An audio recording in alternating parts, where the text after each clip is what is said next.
মানুষকে দেখানোর জন্য কোনো কাজ হবে না। মানুষ কি বলবে, প্রশংসা করবে, প্রশংসার কোনো আকাঙ্ক্ষা মনের মধ্যে থাকবে না। একমাত্র আল্লাহকে রাজি খুশি করার জন্য ইবাদত হবে। যদি আল্লাহকে রাজি খুশি করার জন্য হয়ে থাকে, মানুষ প্রশংসা এমনি করবে। করবে কি করবে না? করবে কি করবে না? মানুষ প্রশংসা করবে না? মানুষের প্রশংসা এমনি পেয়ে যাব, কিন্তু উদ্দেশ্য থাকবে আল্লাহকে রাজি খুশি করার জন্য। ফায়াকুলু রাজুলুন লাউ আতানি মিসলা মা আতা ফুলানান ফাআতাসাদ্দাকা বিহি, যদি আল্লাহ তাকে যেই সম্পদ দিছে এমন সম্পদ আমাকেও দিত, আমিও আল্লাহর রাস্তায় ব্যয় করতাম। এই আকাঙ্ক্ষা প্রত্যেক বান্দার মধ্যে থাকা দরকার। দরকার কিনা? এই দুইটা বিষয় যদি কেউ না পেয়ে থাকো, এই দুই গুণ থেকে যদি কেউ মাহরুম থাকো, এই দুইটা তুমি হারাইছো, মহামূল্যবান সম্পদ হারাইছো। এই দুইটা পাওয়ার আকাঙ্ক্ষা সব বান্দার অন্তরে থাকা দরকার। এক নম্বর কি বলেন? কোরআনের জ্ঞান আল্লাহ যাকে দান করছে, কোরআন যে আমল করে, আল্লাহ যদি আমাকে ওই জ্ঞান দিত, জ্ঞান এমনি এমনি দিয়ে দেবে। আমি যদি সুন্দর মশারি টানাই ঘুমাই থাকি, কোরআন এমনি এমনি স্বপ্নে শিখা যাব। হ্যাঁ, স্বপ্নে শেখা যায় না? আমরা দিয়ে যাই না, শেখার জন্য কোনো চেষ্টাই করি না। কারণ কি? চেষ্টা করি? চেষ্টাই তো নাই আমাদের মধ্যে, চেষ্টাই নাই। তাহলে কি করতে হবে বলেন? রসুল বলছে এখনই নাইমা পড়ো। আজকে যখন কদমতলায় বয়ান শুনলা, কোরআনের জ্ঞান দরকার, এখন থেকে নিয়ত করে ফেলাও। কেমনে শিখবা? বহুত পদ্ধতি আছে, বয়স্ক শিক্ষা আছে, তাবলিগ জামাত আছে, কত কিছু আছে, কত জায়গায় কতভাবে শিখায়। যেখানে সুযোগ হয়, কোনো খানকা আছে, কোনো পীর সাহেব আছে, কোনো আলেম আছে, কোনো ইমাম সাহেব আছে শিখাইতেছে, তাদের কাছে যাও, হুজুর প্রতিদিন আমাকে একটা করে শরীয়তের বিধান শিখান কোরআনের আয়াত দিয়া, আমি সেটা পালনের চেষ্টা করব। এটা কি করতে হবে? নাইমা পড়তে হবে। চেষ্টা করলেই পাওয়া যাবে, ঘরে ঘুমাই থাকলে এমনি এমনি পাওয়া যাবে না। যে জানে তার কাছে যাইতে হবে নাকি? তার কাছে যাইতে হবে কিনা? নাম্বার 2, আল্লাহর কাছে সম্পদের আকাঙ্ক্ষা করতে হবে। যদি আল্লাহ সম্পদ দেয়, বাকি সম্পদ পাওয়ার জন্য দিনকে বিক্রি করা যাবে না, দিনকে ছাড়া যাবে না। সম্পদের পিছে এমনভাবে লাগলাম, সম্পদ কামাইয়া দান করবো, নামাজ কালাম সব বাদ। যদি আল্লাহ দেয় সম্পদের আকাঙ্ক্ষা হইতে পারে, বাকি হালাল পন্থা অবলম্বন করতে হবে, হালাল রাস্তা অবলম্বন করতে হবে। যদি হালাল রাস্তা আল্লাহ দেয়, আলহামদুলিল্লাহ দান করবো, না হলে যতটুকু আছে ততটুকু। এক ব্যক্তি 5 কোটি টাকার মালিক, কয় কোটি বলেন? 1 লাখ টাকা দান করলো, সে তার সম্পদের কয় ভাগের 1 ভাগ দান করলো বলেন? 500 ভাগের 1 ভাগ দান করছে। আর এক ব্যক্তির কাছে 5 টাকা আছে, 1 টাকা দান করছে, কতটুকু দান করছে? 5 ভাগের 1 ভাগ। তাহলে পরিমাণ দেখা হবে নাকি আল্লাহ পাক রব্বুল আলামিন অন্তর দেখবেন? জানা আছে না, তাবুকের যুদ্ধের মধ্যে হযরত ওমর রাদিয়াল্লাহু তাআলা আনহু সমস্ত সম্পদের অর্ধেক নিয়ে আসছে। মনে করছে আজকে মনে হয় আবু বকরের থেকে বিজয় হয়ে যাব, কারণ আবু বকরের উপরে আর কোনো সাহাবা কোনো আমলে যাইতে পারে নাই। আবু বকর তাবুকের যুদ্ধের সময় সম্পদের অবস্থা একটু দুর্বল ছিল। হযরত ওমর রাদিয়াল্লাহু তাআলা আনহু সম্পদের অর্ধেক নিয়ে আসছেন, রাসূলকে বলতেছেন, রাসূল আইনেন আমার পক্ষ থেকে দান। রাসূল বলছে, ওমর কি আনছো? কয়, রাসূল যত সম্পদ ছিল অর্ধেক আইনা দিছি। মাশাআল্লাহ, মারহাবা। আবু বকর রাদিয়াল্লাহু তাআলা আনহু আসছেন, আবু বকর বলো কি আনছো? হুজুর ঘরে যা ছিল সব আনছি, এমনকি চুলার মধ্যে যে ছাই ছিল ছাইও নিয়ে আইছে। সুবহানাল্লাহ। তাই ঘরে কি রাখছো? ঘরে আল্লাহ আল্লাহ রসুলকে রেখে আইছি। সুবহানাল্লাহ। ওমর রাদিয়াল্লাহু তাআলা আনহু বলেন, আবু বকরের উপরে আমল দিয়া যাওয়া কারো পক্ষে সম্ভব না। আল্লাহ পরিমাণ দেখে না, 1 লাখ দান করছে না 1 টাকা দান করছে, এটা দেখে না। আল্লাহ দেখে অন্তর। কি দেখে বলেন? আল্লাহ অন্তর দেখে। আমি 1 টাকা দান কইরা মনে মনে আশা করতেছি, আল্লাহ যদি আমার সম্পদ থাকতো আজকে সম্পদের অর্ধেক দিয়ে দিতাম, আজকে 5 কোটি থাকতে 2 কোটি দান করে দিতাম। এই আকাঙ্ক্ষা যদি মনের মধ্যে থাকে, এই অন্তর দেখেন, আল্লাহ ওই এক ব্যক্তি 1 লাখ টাকা দান করে যেই সব না পাইছে, আমি 1 টাকা দান করে তার থেকে বেশি সব পাইতে পারি কিনা? পারি কিনা? তো এই জন্য এখন থেকে প্রতিযোগিতায় নাই মাজান, কিভাবে দান সদকা বেশি বেশি করা যায়। হুজুর আমার তো ইনকাম কম। বাবা ইনকাম কম, প্রতিদিন নিয়ম করে দান কমাস কম 1 টাকা তো দান করতে পারবো, 2 টাকা দান করতে পারবো কি পারবো না? এই সম্বল আছে কি নাই সবার বলেন? আছে কি নাই? আছে তো। 5 টাকা দান করার সম্বল আছে কি না? ওই 5 টাকা দান করেন, মনে মনে আকাঙ্ক্ষা করেন, আল্লাহ যদি সম্পদ দেয়, আজকে 5 টাকা দিলাম, কালকে 5 লাখ দেব। আকাঙ্ক্ষা করা যায় কি যায় না? এই আকাঙ্ক্ষা যদি অন্তরের মধ্যে থাকে, ওই 5 টাকা 5 লাখের সব আল্লাহ দিয়ে দিবেন ইনশাআল্লাহ। বুঝে আসছে? এরপর আল্লাহ রাসূল সাল্লাল্লাহু আলাইহি ওয়াসাল্লাম আর একটা হাদিস শুনাই, যে হাদিসের মধ্যে আপনাকে আমাকে আল্লাহ রাসূল সাল্লাল্লাহু আলাইহি ওয়াসাল্লাম প্রতিযোগিতার কথা বলছেন। আল্লাহ রাসূল সাল্লাল্লাহু আলাইহি ওয়াসাল্লাম বলেন, লাউ ইয়ালামুন নাসু মা ফিন নিদা ইয়াসাফিল আউয়াল, যদি মানুষ জানতো আজান দেওয়ার কি ফজিলত। আজান দেওয়ার মসজিদ আজান দেয় না? এই আজান দেওয়ার ফজিলত কি, এটা যদি মানুষ জানতো, ওয়াস-সাফফিল আউয়াল, এবং প্রথম কাতারে নামাজ পড়ার ফজিলত কিটা যদি মানুষ জানতো। ফালাম ইয়াজিদু ইল্লা আইয়াস্তাহিমু আলাইহি ইয়াস্তাহিমু, যদি এমন অবস্থা হইতো, যদি সওয়াব জানতো যে সওয়াবটা কি পরিমাণ, তাহলে এমন অবস্থা দাঁড়াইতো ওই কাজের জন্য মানুষ এমন প্রতিযোগিতায় নাইমা যাইতো, এর সমাধান লটারি ছাড়া কোনোভাবে সম্ভব হইতো না। সবাই গিয়ে বলতো আমি আজান দেব, আমি প্রথম রাকাতে দাঁড়াবো। তাহলে আজান যদি সবাই একদিনে 10 বার দিয়ে এলাই বেজাল লেগে যাবে না? তাহলে কি করা হবে? ভাই লটারির মাধ্যমে আজকে তুমি দেবা জোহর, তুমি পরে আসর দিও, তুমি মাগরিব দিও, ভাগ করা লাগবে। এই আজানের মধ্যে এত সওয়াব আছে, সুবহানাল্লাহ। হুজুর কি সওয়াব আছে একটু বলেন শুনি, কি সওয়াব আজানের মধ্যে আছে? আল্লাহ রাসূল সাল্লাল্লাহু আলাইহি ওয়াসাল্লাম বলেন, যেই মুয়াজ্জিন আজান দেয়, ওই মুয়াজ্জিনের আজানের যেই সুর, যতদূর আজান যায়, এর মধ্যে যত জিনিস আছে, শুষ্ক হোক অথবা ভিজা হোক, প্রাণী হোক অথবা জড় পদার্থ হোক, সবাই কিয়ামতের দিন এই মুয়াজ্জিনের পক্ষে ফয়সালা সুপারিশ করবে। সুবহানাল্লাহ। কি করবে? আল্লাহু মিসলু আজরি মান সাল্লামাহু। এরপর রাসূল বলেন, মুয়াজ্জিন যখন আজান দেয়, মুয়াজ্জিনের আজান শুনে শত শত মুসল্লি নামাজ পড়তে আসে কিনা? যত মুসল্লি নামাজ পড়তে আসবে প্রত্যেকে যেই নেকি পাবে, আল্লাহ পাক রব্বুল আলামিন মুয়াজ্জিনের আমল নামায় তার সমপরিমাণ সওয়াব দিয়া দিবেন। সুবহানাল্লাহ। দেখছেন আজানের ফজিলত? কিয়ামতের দিন মুয়াজ্জিন সাহেবের গর্দান সবথেকে উঁচু হবে। সবথেকে কি হবে?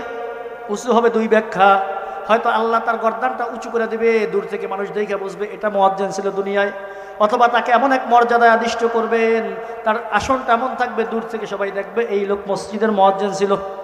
সুবহানাল্লাহ। তাহলে এই হলো আজানের সওয়াব। আপনি আমি আজান দিতে চাই না, আজান দেওয়ার কাজ, এই সওয়াব জানি না বিদায় আজান দেওয়ার জন্য প্রতিযোগিতা করি না। রাসূল বলছে আজানের সওয়াব যদি জানতো তাহলে মানুষ মারামারি লেগে যেত, আমি আজান দিব। বাকি দেখেন যার আজান শুদ্ধ নাই আবার আজান দিতে যাইয়েন না। আজান আগে শুদ্ধ করে শিখে পরে আজান দিতে যাইয়েন। আপনি এই আল্লাহু আকবারের উল্টা পাল্টা টান দিয়ে ফেলান, তাহলে অর্থ পাল্টাই যাব। আল্লাহু আকবার, আল্লাহ সব থেকে বড়। কিন্তু আপনি যদি বলেন আল্লাহু আকবার, বাই যদি টান দিয়ে ফেলান, তাহলে বার আকবার শাব্দিক অর্থ হইল ঢোল তবলা বাসি, নাউজুবিল্লাহ। কারণ আমি আল্লাহ দিলাম আল্লাহু আকবার, আল্লাহ হইলেন ঢোল তবলা বাসি, নাউজুবিল্লাহ। অর্থ পাল্টাই যাবে না? এক কথা বুঝছেন? আকবার টান ছাড়া সব থেকে বড়। আকবার অর্থ হলো ঢোল তবলা বাদ্যযন্ত্র। তা আমি যদি আজান দিই আল্লাহু আকবার, অনেকে দেয় না, জানে না, এই আগে আজান শুদ্ধ করে পরে আজান দিতে যাইয়েন। আল্লাহ রাসূলুল্লাহ হাদিসের মধ্যে বলছেন, যেই ব্যক্তি 12 বছর আজান দিবে আল্লাহর সন্তুষ্টির জন্য, ওয়াজাবাত লাহুল জান্নাহ, তার জন্য জান্নাত ওয়াজিব। সুবহানাল্লাহ। মানে 12 বছর মুয়াজ্জিনের দায়িত্ব যদি আপনি পালন করেন, 5 ওয়াক্তর কথা বলে নাই, আপনি 1 ওয়াক্ত ভাগ করে নেন, আজান দিতে থাকেন, আজান দিতে থাকেন, 12 বছর যদি এভাবে অতিক্রম হয়ে যায়, রাসূল বছর মরতে দেরি, ওর জন্য জান্নাত ওয়াজিব। সুবহানাল্লাহ। তাহলে যদি মানুষ আজানের ফজিলত আর প্রথম রাকাতের ফজিলত জানতো, প্রথম কাতারের ফজিলত, নামাজ প্রথম কাতারে কারা পড়ে? যারা মসজিদে দেরিতে যায়, তারা, যারা আগে যায়, যারা আগে যায় তারা প্রথম কাতারে নামাজ পড়ে। প্রথম কাতারের নামাজের ফজিলত কি? কানা রাসূলুল্লাহ সাল্লাল্লাহু আলাইহি ওয়াসাল্লাম ইস্তাগফিরু লিস-সাফফিল আউয়ালি সালাসান ওয়া লিস-সানি মাররাতান। আল্লাহ রাসূল সাল্লাল্লাহু আলাইহি ওয়াসাল্লাম যারা প্রথম কাতারে নামাজ পড়ে তাদের জন্য 3 বার ইস্তেগফার করছেন, আর যারা পরে পরে তাদের জন্য 1 বার ইস্তেগফার করছেন। ইন্নাল্লাহা ওয়া মালাইকাতাহু ইউসাল্লুনা আলা-সাফফিল আউয়াল। আল্লাহ পাক রব্বুল আলামিন যারা প্রথম কাতারে নামাজ পড়ে তাদের উপর রহমত বর্ষণ করেন। সুবহানাল্লাহ। আর তাদের জন্য ফেরেশতারা মাগফিরাতের দোয়া করতে থাকেন। তাহলে এখন প্রতিযোগিতা কি হবে? প্রতিযোগিতা কি হবে? আজানটা আগে শিখা, আগে আগে যাই আজান দেবো, মুয়াজ্জিনের দায়িত্ব নেওয়া যাবে কি যাবে না? খালি ইমাম সাহেবের উপর চাপাই দিয়েন না, ইমাম সাহেব আজান টাইম মতো দেন নাই কেন? আপনি কয়দিন দিয়ে দেখেন, আপনিও দায়িত্ব নিয়ে নেন, ফজিলত তো আছে। আর প্রথম কাতারে নামাজটা কিভাবে পড়া যায়, এই প্রতিযোগিতায় নামাজ যাবে কি যাবে না? এই প্রতিযোগিতায় নামতে হইলে আগে আগে মসজিদে যাইতে হবে কিনা। এরপরে আল্লাহ রাসূল বলতেছেন, ওয়ালাউ ইয়ালামুনা মা ফিত তাহজীর লাস্তাবাকু ইলাইহি। যদি মানুষ জানতো তাকবীরে উলার সাথে নামাজ পড়ার ফজিলত কি, তাহলে এখানেও মানুষ প্রতিযোগিতা শুরু করে দিত। তাকবীরে উলা আছেন, আল্লাহু আকবার, ইমাম সাহেব শুরু করেন নামাজ, আগে আগে মসজিদে গেলে তাকবীরে উলা পাওয়া যাবে, 1 রাকাত হয়ে গেলে নাকি? এখন তো আমাদের অবস্থা হয়েছে, মুয়াজ্জিন আজান দিছে, 8টার সময় আজান দিছে, নামাজ 8টায় 15 মিনিট আছে, একটু পরে যাই, আরে 10 মিনিট আছে, 5 মিনিট আছে, 3 মিনিট আছে। আর ইমাম সাহেবের অবস্থা ভালো না, নামাজ লম্বা কেরাত পরে, রুকুতে পাইলে হবে, এরপর আস্তে আস্তে যাইতে যেতে রুকুও শেষ, রুকুও পাই না। রাসূল বলতেছেন প্রথম তাকবীরে উলার সাথে নামাজ পড়লে যেই ফজিলত, এটা যদি মানুষ বুঝতো তাহলে মানুষ প্রতিযোগিতায় নাইমা যাইত তাকবীরে উলায় নামাজ পড়তে হবে। প্রথম তাকবীরে উলার সাথে নামাজ পড়লে ফজিলত কি? আল্লাহ রাসূল সাল্লাল্লাহু আলাইহি ওয়াসাল্লাম বলেন যারা 40 দিন তাকবীরে উলার সাথে নামাজ পড়বে, কিসের সাথে? তাকবীরে উলার সাথে নামাজ পড়বে, দুটি গুণ অর্জন হবে। নাম্বার 1, তার নাম জাহান্নাম থেকে কাইটা জান্নাতি বানাই দেওয়া হবে, সুবহানাল্লাহ। নাম্বার 2, তার নাম মুনাফিকের খাতায় থাকবে না, সে মুনাফিক থাকবে না, প্রকৃত মুমিন হিসাবে তার পরিচয় সে লাভ করবে, সুবহানাল্লাহ। ওয়ালাউ ইয়ালামুনা মা ফিল আতামাতি ওয়াস সুবহি লা আতাউহুমা ওয়ালাউ হাবান। আর যদি মানুষ জানতো এশার নামাজ জামাতে পড়া আর ফজরের নামাজ জামাতে পড়ার ফজিলত কি, এশার নামাজ আর ফজরের নামাজ জামাতে পড়ার ফজিলত কি, যদি মানুষ জানতো, লা আতাউহুমা ওয়ালাউ হাবান, যদি তার শরীরে শক্তি নাও থাকতো তাহলে এই 2 ওয়াক্ত নামাজ জামাতে পড়ার জন্য হামাগুড়ি দিয়া হইল, গড়াই গড়াই হইল সে মসজিদে আসতো, সুবহানাল্লাহ। কিসের নামাজ? এশা আর ফজর জামাতে। হুজুর ফজিলতকে একটু বয়ান করেন। হালকা একটু বলতেছি, ফজিলতের শেষ নাই, কয়টা বয়ান করব। আল্লাহ রাসূল সাল্লাল্লাহু আলাইহি ওয়াসাল্লাম বললেন মান সাল্লাল ইশা ফি জামাআতিন ফাকান্নামা কামা নিসফাল লাইল, যে ব্যক্তি এশার নামাজ জামাতের সহিত আদায় করলো ওই ব্যক্তি যেন অর্ধেক রাত জেগে নফল ইবাদতের সমপরিমাণ সওয়াব পেয়ে গেল, সুবহানাল্লাহ। ওমান সাল্লাস সুবহা ফি জামাআহ, আর যেই ব্যক্তি ফজরের নামাজ জামাতের সহিত পড়লো ফাকান্নামা কামাল লাইলা কুল্লাহ, ওই ব্যক্তি সারা রাত জেগে নফল ইবাদত করলে যেই সওয়াব, এই সমপরিমাণ সওয়াব আল্লাহ তার আমলনামায় লিখে দিবেন, সুবহানাল্লাহ। কি বুঝলেন? এসব নামাজ পড়ে সুন্দর করে ঘুম দেন আরামে, ফজরের নামাজের নিয়তে। অর্ধেক রাত জায়গায় একজন ব্যক্তি ইবাদত করলে যেই সব অটো আপনার আমলনামায় সব লেখা হয়েছে, সুবহানাল্লাহ।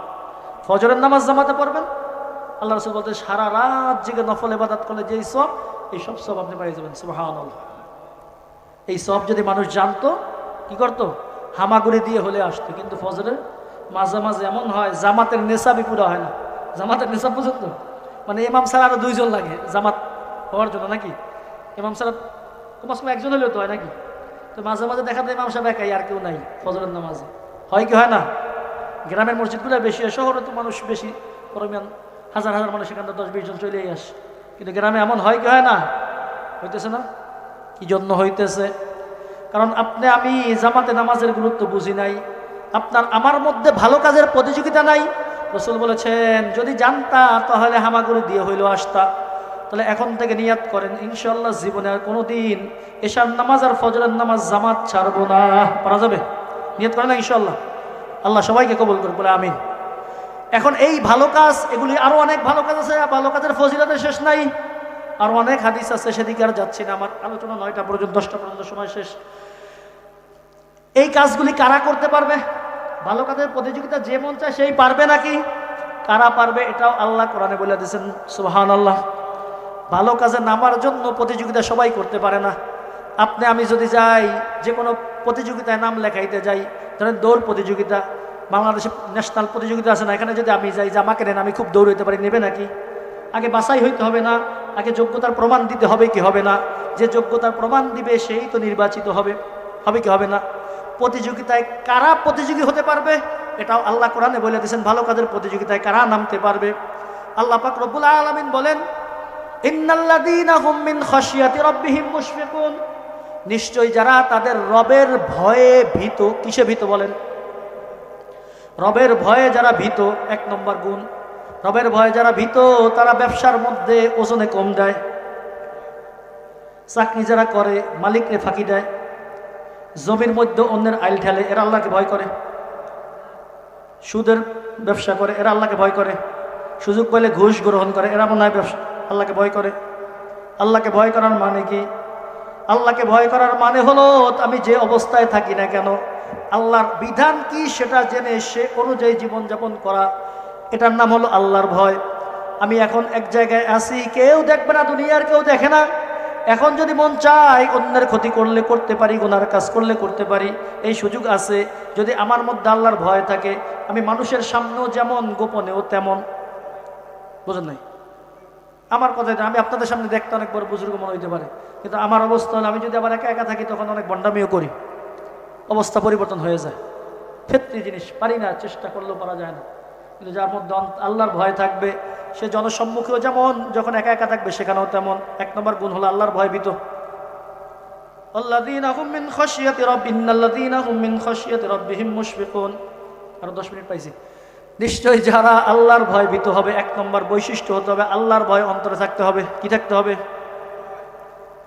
আল্লাহর ভয় যদি অন্তরে থাকে তখন কোনো ব্যবসায়ী ওজনে কম দিবে না, মিথ্যা কথা বলবে না। আল্লাহর কসম করে বলতেছে 100 টাকা কেনা, 5 টাকা লাভ দেন, কিনছে 50 টাকায়, 50 টাকায় কিনে 100 টাকায় কেনা বলবে না।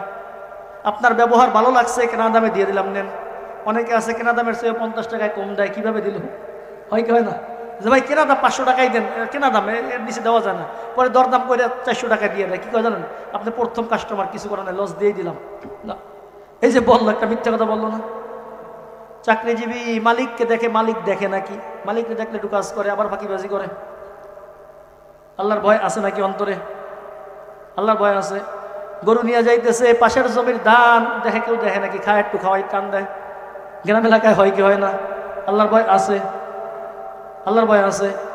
আল্লাহর ভয় নাই, আল্লাহর ভয় অন্তরে রাখতে হবে। এক নম্বর যে আল্লাহর ভয় ভীত। আল্লাযীনা হুম বিআয়াতি রাব্বিহিম ইউমিনুন। নাম্বার 2, যারা আল্লাহর আয়াতের প্রতি ঈমান রাখে, আল্লাহর যে বিধিবিধান আছে এই বিধানের প্রতি ঈমান রাখে।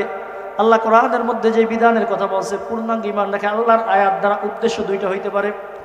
নাম্বার 1, এই দুনিয়ার মধ্যে যা কিছু দেখি এগুলি সব আয়াতের অর্থ হলো নিদর্শন। আল্লাহর নিদর্শন। গাছ দেখি, আল্লাহর কথা মনে পড়ে। আমি সমুদ্র দেখি, আল্লাহর কথা মনে পড়ে।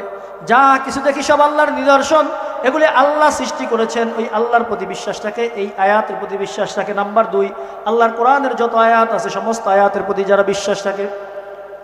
আল্লাযীনা হুম বিরাব্বিহিম লা ইউশরিকুন। নাম্বার 3, যে সমস্ত ব্যক্তিরা আল্লাহর সাথে কাউকে শরীক করে না। কি করে না? শরীক করি নাকি আমরা? আল্লাহ কয়জন বলেন?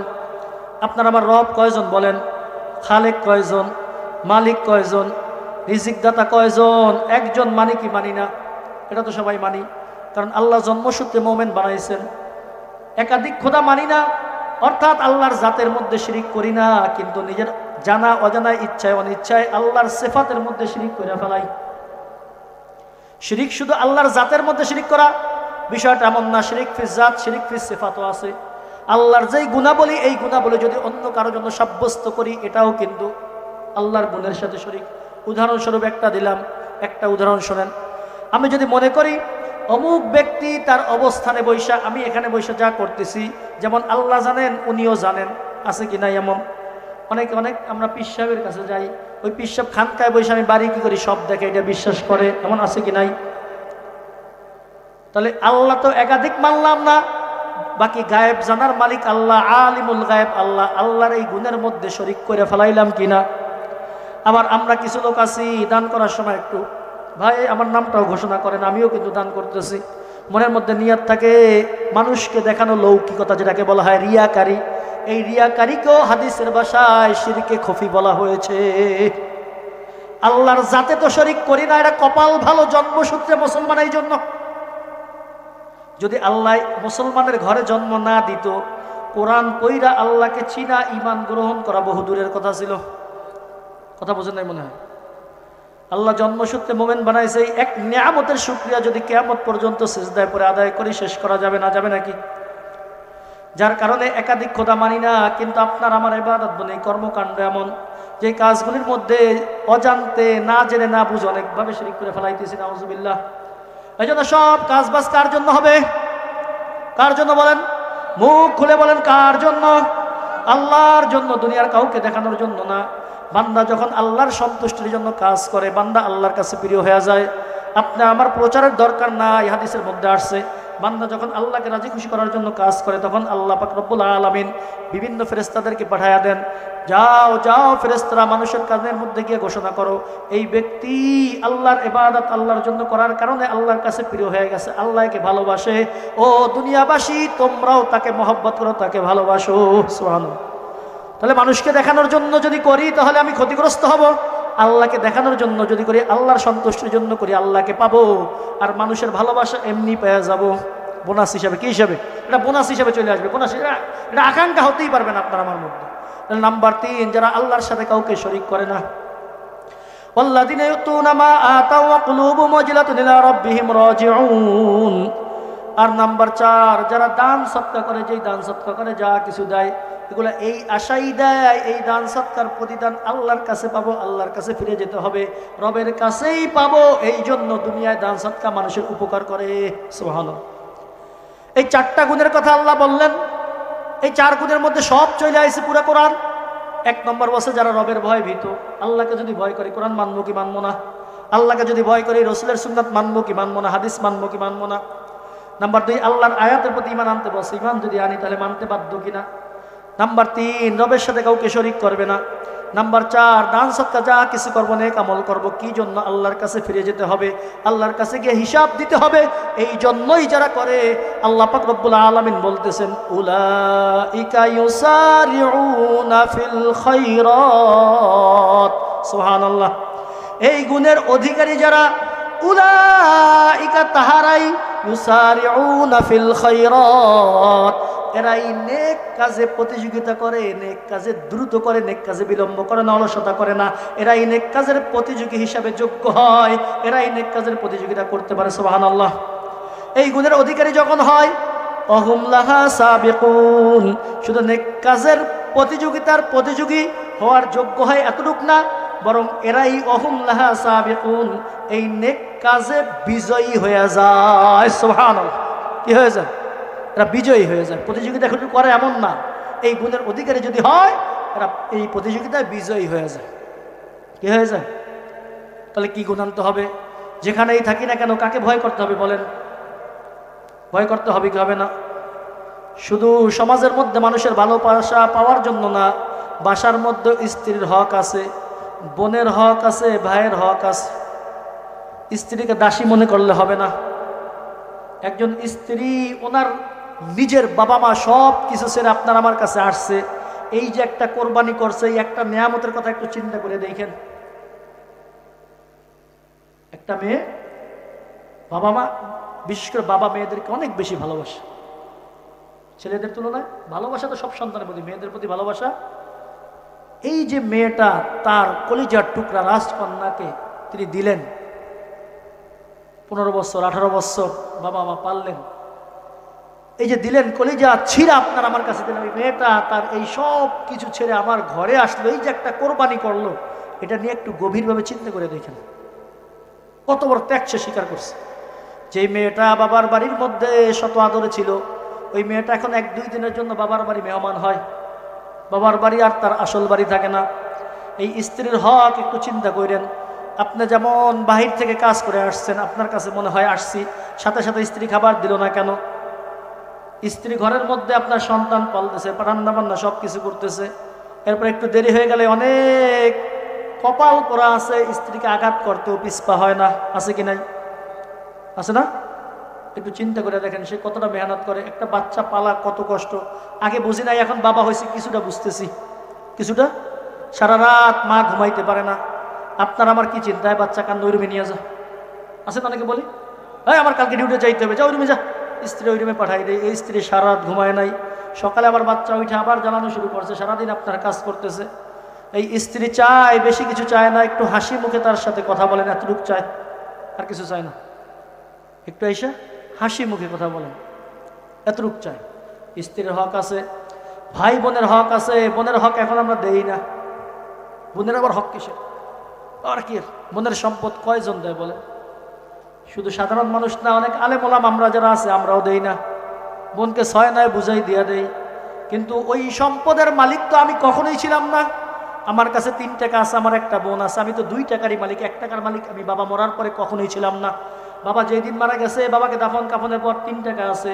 আমি 1 ভাই, আমার একটা বোন আছে, আমি 2 টাকারই মালিক। ওই 1 টাকার মালিক আমি কখনোই না। এই 1 টাকার মালিক আমি কখনোই না। ওই 1 টাকার মালিক আমার বোন, তাকে বুঝাই দেওয়া উচিত। কিন্তু আপনি আমি বোনের সম্পদ দিতেছি না। ভাইদের মধ্যে যে একটু কাগজ ভালো বোঝে, সব সম্পদ শুধু কওলা হ্যার নামে হয়, নাম জানি খালি ওনার নামই হয়, অন্য নাম আর দুনিয়ায় নাই। নাই এরম নাই? আপনার এলাকা নাই? যে কাগজ বোঝে নামজারি খেলে ওনার নামই হয়, টাকা পয়সা আবার সব বাড়ির কাছে সমান ভাগে নেয় মামলা জানানোর, কিন্তু নামজারি হয় কার নামে? ওনার নামই হয় শুধু। এই যে ভাইয়ের হক নষ্ট করে, আল্লাহর ভয় অন্তরে আছে এই জন্য। প্রতিবেশীর সাথে প্রতিবেশীর হক আছে। আল্লাহ রাসূল সাল্লাল্লাহু আলাইহি সাল্লাম বলেন, প্রতিবেশীর ব্যাপারে জিব্রাইল আমাকে যতভাবে সতর্ক করছে, আমি মনে করেছি আল্লাহ হয়তো প্রতিবেশীকে ওয়ারিস বানাই দিবেন, মিরাসের অধিকারী বানাই দিবেন। জিব্রাইল প্রতিবেশীর ব্যাপারে আমাকে যত বলছেন, প্রতিবেশীর হকের ব্যাপারে আমার এভাবে আশঙ্কা হইতেছিল, মনে হয় যেমন বাবা মারা গেলে বাবার সম্পদ সন্তান পায়, প্রতিবেশী মারা গেলে প্রতিবেশী সম্পদ প্রতিবেশী পাবে। আমার কাছে এমন মনে হয়েছে এত প্রতিবেশীর ব্যাপারে। কিন্তু আজকে একটা রাস্তা আছে, রাস্তার মধ্যে বেড়া দিয়ে দেয়, প্রতিবেশীকে যাইতে দেয় না, রাস্তা আটকাই দেয়। ওই প্রতিবেশীর সাথে যেই শত্রুতা, তার চেহারা দেখাকে পছন্দ করে না। অথচ আল্লাহ রাসূল বলছে, যখন তরকারি পাক করে একটু ঝোল বাড়াইয়া দাও। ঝোল কি করো?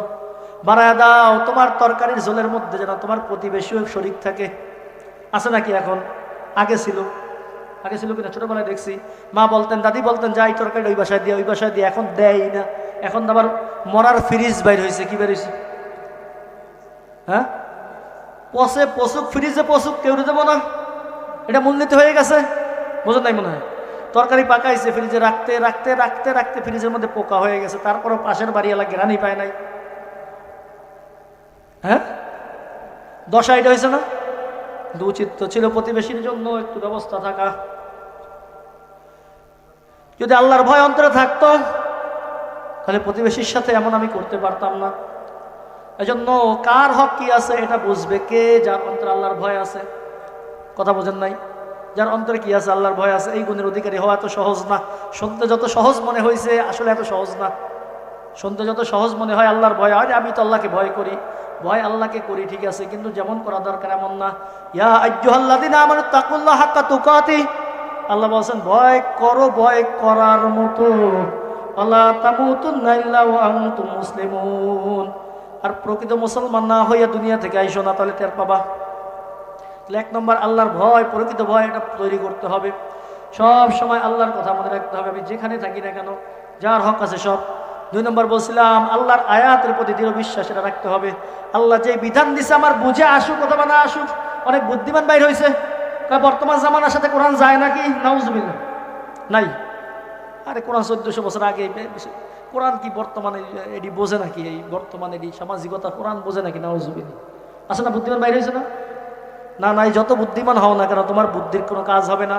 আমি বুঝি অথবা না বুঝি, আল্লাহর বিধান এটা স্পষ্ট, বিধান মানতেই হবে। এখানে কোনো যুক্তি চলবে না, এখানে কোনো যুক্তি দেওয়ার সুযোগ নাই। এটা হলো আল্লাহর আয়াতের প্রতি বিশ্বাস রাখা। কিছু বুঝে আসে, কিছু বুঝে আসে না, বুঝে আসুক অথবা না আসুক, যে আল্লাহ পাঠাইছেন, ওই আল্লাহ বিধান দিয়েছেন, বিধানকে সেভাবে মানতে হবে। আর নাম্বার 3 বলছিলাম আল্লাহর সাথে কাউকে শরীক করা যাবে না। শরীকের মানে এই না যেহেতু জন্মসূত্রে মুসলমান একাধিক আল্লাহ মানি না, কিন্তু এটা মাথায় রাখতে হবে ইবাদতের মধ্যে কিন্তু শরীক করে ফেলাইতেছি নিজের অজান্তে। আর 4 নম্বর হলো দান সদকা যা করবো একমাত্র আল্লাহর জন্য করব। সর্বশেষ কথা একটা জিনিস মাথায় রাখতে হবে, শেষ হাদিসটা শুনে দেই। আল্লাহ রাসূল সাল্লাল্লাহু আলাইহি ওয়াসাল্লাম বলতেছেন, কুন ফিদ দুনিয়া কাআন্নাকা গরীবুন আও আবিরু সাবিল। ও আমার উম্মতেরা, খুব ভালো করে মনে রাখো, এই দুনিয়া এটা থাকার জায়গা না, এই দুনিয়াকার আসল বাড়ি না। আসল বাড়ি হলো জান্নাত। কোথায়? তাই দুনিয়ায় তো থাকতে হবে, কিভাবে থাকবো? রাসূল বলতেছেন, কুন ফিদ দুনিয়া, তুমি দুনিয়ার মধ্যে থাকো কাআন্নাকা গরীবুন, যেন তুমি একজন ভিনদেশী, আও আবিরু সাবিল, অথবা রাস্তা অতিক্রমকারী পথিক। এই যে আমি আপনাদের এখানে আসলাম, আমি আপনাদের ভিনদেশী। ভিনদেশী কিনা বলেন? আমি এখানে আসছি কি এই উদ্দেশ্যে এখানে ঘরবাড়ি করে থাকা শুরু করব, নাকি আপনাদের এখানে কারো বাসায় লজিং থেকে যাবো মৃত্যু পর্যন্ত এই নিয়ত করে আইছি? কি জন্য আসছি? আমার দায়িত্ব হচ্ছে, বড় ভাই মাসুম বিল্লাহ দায়িত্ব দিয়েছেন, আব্দুল শাকুর ভাই আপনি আসবেন, 2 সময় কথা বলবেন, কথা বলা শেষ আপনার কাজ শেষ। আমার মনে মনে টার্গেট কি, কোনো মতে কথা শেষ হইতে দেরি, আমার আর রওনা হইতে দেরি নাই।